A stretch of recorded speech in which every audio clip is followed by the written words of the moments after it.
Watch out for the guard battens! Don't get...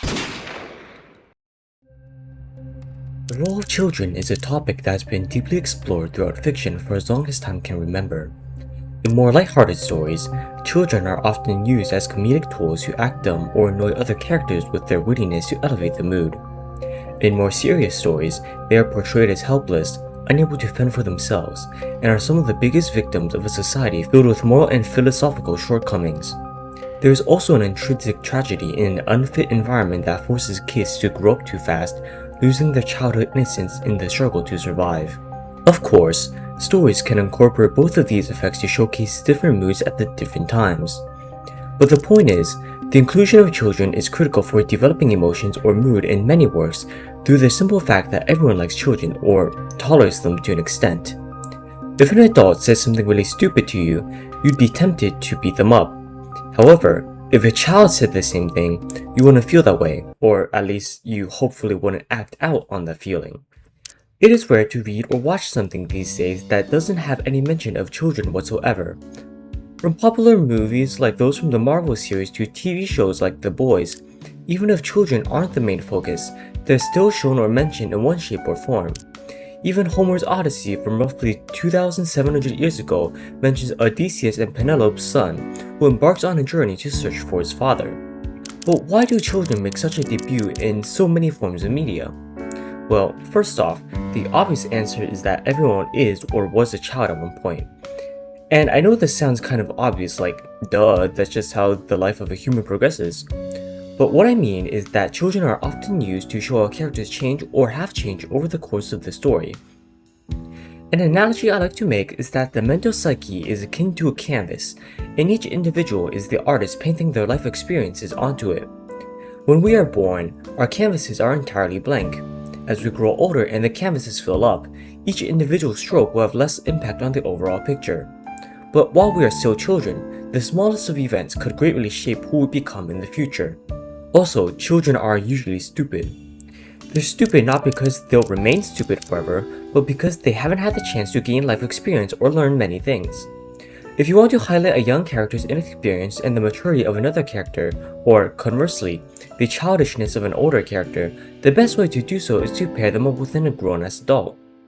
Take Jujutsu Kaisen, for example. Early on in the series, the idea that a protagonist, Itadori Yuji, might be a talented learner and have a gifted physique, but is still just a child, is reinforced most strongly with dialogue between him and Kento Nanami. During one of his first missions as a Jujutsu sorcerer, Yuji is upset that Nanami quote-unquote looks down on him, but Nanami refutes this. As an adult, he needs to prioritize a child over himself. You've escaped death many times, he says, but that doesn't make you an adult. This, in my opinion, is one of the most brilliant lines in JJK, but I don't want to get too off topic here, so let's head back to Reverse 1999. In Reverse 1999, we are first introduced to the aforementioned first idea of children being used to show tragedy right from the first 4 chapters. In the opening sequence, we learn the first few tidbits about the game's world building, such as the fact that Sinello and Vertin work for the Foundation. The Foundation is an organization that seems to be trying to maintain peace and stability in this turbulent world, which has constantly been weathered by the history-erasing phenomenon known as the Storm. However, even by the time we finish the first chapter, it is obvious to us that most of the cast we have been introduced to so far and Vertin's gang may not be children, but they are still young nonetheless. Even before we delve into the Foundation's history in chapters 3 and 4, the fact that apparently the investigators most suitable for these missions, in which there's fighting and a risk of death involved, are these teen girls immediately raises red flags in our minds. The first question we think of is, are we really the good guys? By the time we get to the end of the 3rd chapter, the Foundation's not so morally clean side has fully reared its ugly head. We learned that the Foundation had refused to accept several humans into their shelter and thrown Vertin, among other kids attending SPDM, into a literal jail for disobeying orders. In this jail, Vertin meets another kid around her age who goes by the name The Ring. With him and some other kids, Vertin devises a plan to sing a forbidden song at a ceremony and escape the SPDM. At the ceremony, the kids joining in on singing the forbidden song were forced to stop by the staff using force and arcane devices. However, this didn't deter the kids, and they still remained hopeful. They desperately wanted to see the outside world for themselves, and so they went along with their plans. After overcoming hurdle after hurdle, when they finally stepped outside the building premises, the storm arrived. Instantly, all the kids who had gone along with the plan, save Vertin, were erased from history by the upwards rising rain. After this, we learn that Vertin is the only person immune to this storm, and she is assigned to be the Foundation's timekeeper. These kids served an important role in the narrative. They further reinforced the idea that this isn't a game where the heroes save everyone. People have died and will continue to die throughout the game's progression, regardless of how hard Vertin or anyone else tries. Of course, we're not limited to just the main story chapters in this discussion. Version 1.7 Farewell Rayashki, with its inclusion of the schoolchildren trying their best in learning from the definitely not dating Vila and Winsong while they scrape by in the harsh and neglected environment. Version 2 Florid to the Golden City with Matilda's line of how she would be ready to lay down her life as a 16-year-old girl for some strangers, because it's her duty as a Foundation investigator.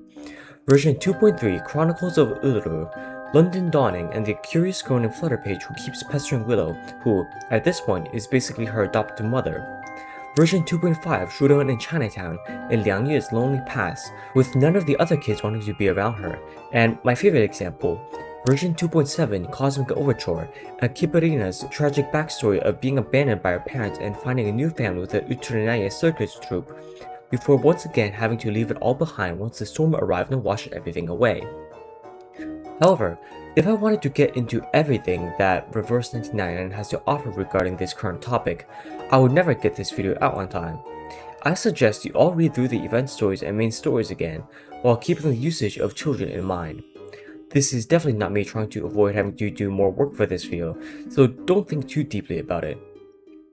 In conclusion, there's a lot to be talked about when it comes to this topic, not just in Reverse, but also in other forms of media. I've been trying to learn how to make my edited stuff look nicer, but it's really hard to do when you have a laptop that can and will explode itself as soon as you even conceive the idea of trying to render a 3D object. Maybe one day I'll actually be able to edit videos with more things than just slapping gameplay on the screen for 50% of the run duration and calling it a day. Thank you all for watching, have a nice rest of your day, and peace.